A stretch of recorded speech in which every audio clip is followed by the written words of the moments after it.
In both mysterious legends and modern works of art, it's common to see monsters guarding treasures. Why do these guardians choose to stay next to dazzling treasures?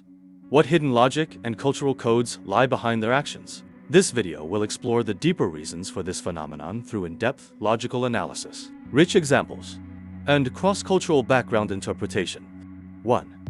Treasure as the monster's property.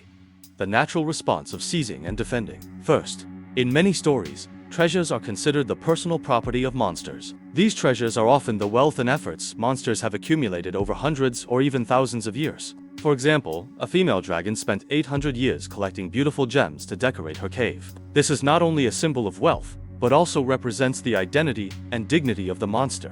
When humans or adventurers try to take these treasures, they are essentially robbing the monster of its property. It's like a theft. In such cases, monsters naturally take defensive measures, even leading to fierce conflicts. Just as humans will fiercely protect their homes and property, monsters have the same instinct. If the treasure is taken, it's not just a loss of wealth, but also a challenge to the monster's dignity. Therefore, guarding treasures becomes an inevitable choice for them. 2. The spirit of the treasure and the monster's birth. Natural attraction and fate. Treasures are often imbued with spiritual energy, which not only attracts humans, but also gives rise to monsters. In cultivation or fantasy worlds, high-grade treasures release a lot of spiritual energy, becoming a breeding ground for monsters. In cultivation or fantasy worlds, high-grade treasures release a lot of spiritual energy, becoming a breeding ground for monsters. Moreover, the existence of treasures is often closely related to the birth of monsters. The spiritual energy of the treasure not only attracts monsters, but also strengthens them, even leading to the creation of new monster species. This symbiotic relationship makes it seem like guarding treasures is a fateful arrangement for the monsters. 3. Cultural and mythological influence.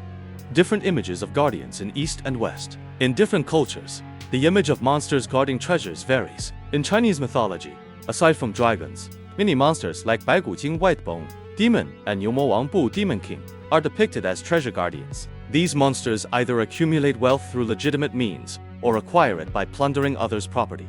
In Western mythology, the primary image of a treasure guardian is the evil dragon, like Fafnir guarding the Rhine's gold. These treasures often possess mysterious and powerful abilities, sometimes even cursed. This cultural difference reflects how East and West understand wealth and power differently. In China, treasures symbolize not just material wealth, but also power and status. In the West, treasures are often closely tied to mysterious forces and heroic legends, serving as a trial for warriors to challenge themselves. 4. Psychological and human reflection. The personification of greed and obsession. Treasures and stories are not only material symbols, but also reflect human nature and psychology. Monsters guarding treasures reflect humanity's deep understanding of greed and obsession. Humans, driven by excessive greed, fall into the realm of monsters, losing their rationality and humanity, ultimately becoming guardians of wealth. Treasures become the temptations of greed, and monsters are the personified guardians of this desire. For example, a warrior may seek treasures to save loved ones or benefit the world, while monsters represent those who lose themselves due to greed. This contrast enriches the story's depth and prompts people to reflect on their own desires and morals.